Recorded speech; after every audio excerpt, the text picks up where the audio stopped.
Okay, today we're going to look at solving polynomials using a graph. And in some ways, this is really simple.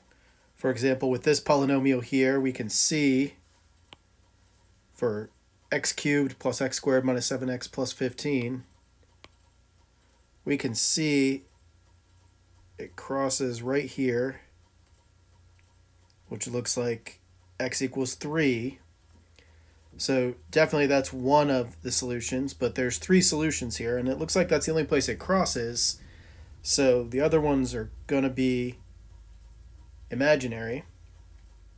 So what we're going to have to do is, or they're going to be complex. So what we're going to do is we see that it's at x equals 3.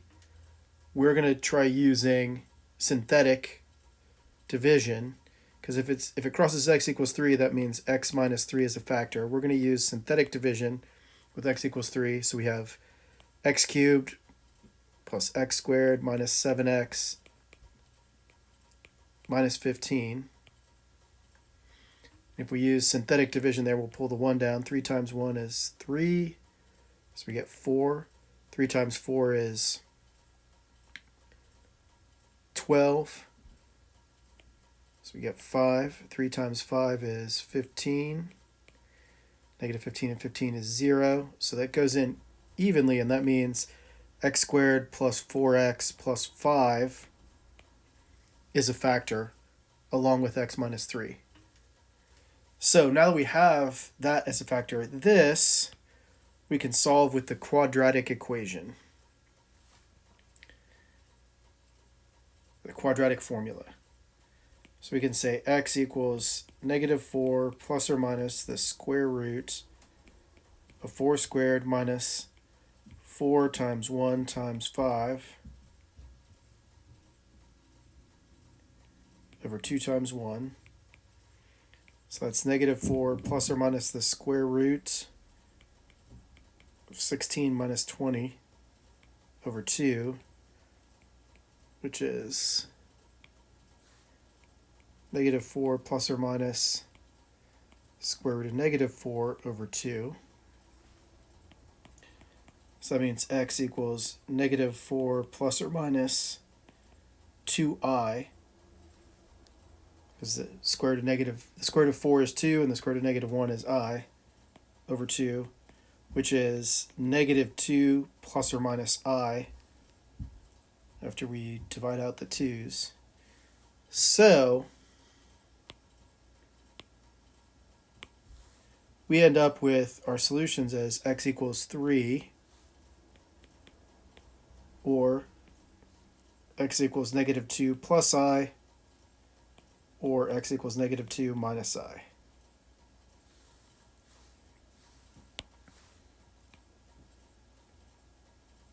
And those are the solutions.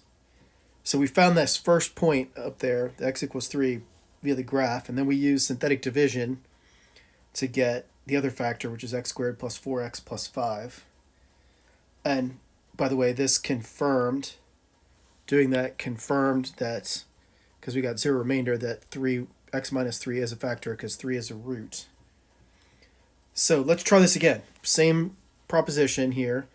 We've got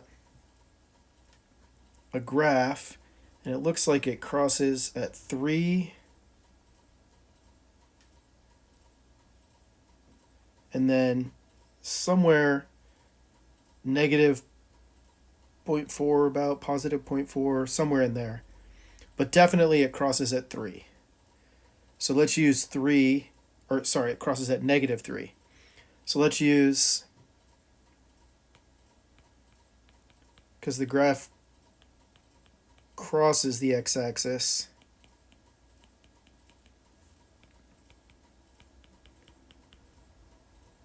so we're going to use negative 3 for our synthetic division, which would mean x plus 3 is a factor. And again, we have 25x cubed plus 75x squared minus 4x minus 12. And we're going to do synthetic division until we put on the 25. Negative 3 times 25 is negative 75. 75 plus negative 75 is 0. Negative 3 times 0 is 0, so we get negative 4. Negative 3 times negative 4 is 12. Negative 12 plus 0 is 0. So again, we confirm negative 3 is a root. And we get 25x squared plus 0x minus 4 as a factor. Now this, we can solve it by the quadratic formula, or we can solve this one by factoring, because I can see that this is 25x squared is 5x, and negative 4 means plus 2 and minus 2. So this is 5x plus 2 times 5x minus 2. And that does give you 25x squared. So this root would be negative 2/5, and this root would be positive 2/5. Or negative 0.4 and positive 0.4. And that agrees with our graph. So we have our solutions. We get x equals negative 3, negative 2/5, positive 2/5.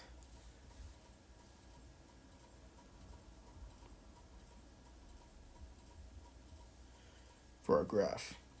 We could also have done this by the quadratic formula, and we would have gotten the solving it by the quadratic formula, we'd have gotten the same thing. We'd have gotten the really quick. If we do it, we get x is equal to 0 plus or minus the square root of 0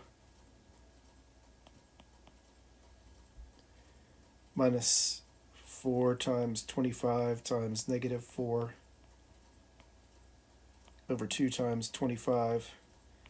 So we get x equals plus or minus the square root of 400 over 50, which is plus or minus 20 over 50, which is plus or minus 2/5. So even if we use the quadratic formula, we'll get the same thing. We have 2/5, negative 2/5, and then the negative 3 that we got just looking at the graph. All right, we'll try one more of these, and this one's a little more complicated graph. 2x to the 4th plus x cubed minus 53x squared minus 25x plus 75 equals 0. We graph it, and again, we graph it using a calculator or using a computer, but we can see, we zoom in on the x-axis, the parts we want to see. So it crosses there, it crosses here between negative 1 and negative 2, so that's at negative 5. Somewhere between negative 1 and negative 2, maybe negative 1.5. Crosses at negative 1, and it crosses at 5. So we know for sure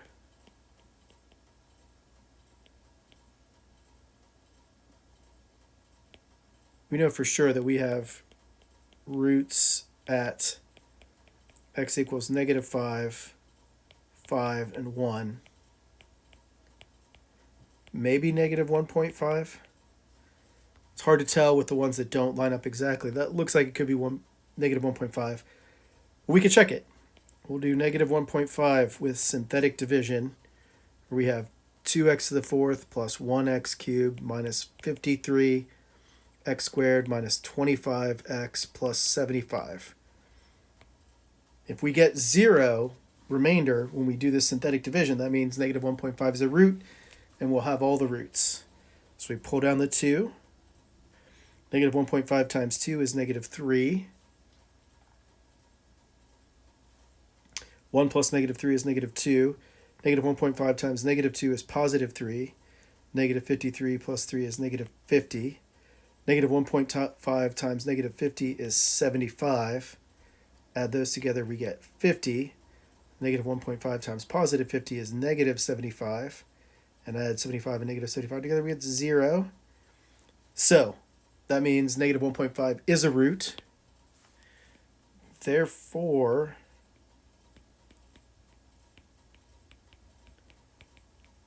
the solutions to our equation up here are x equals -5, +5, 1, and -1.5.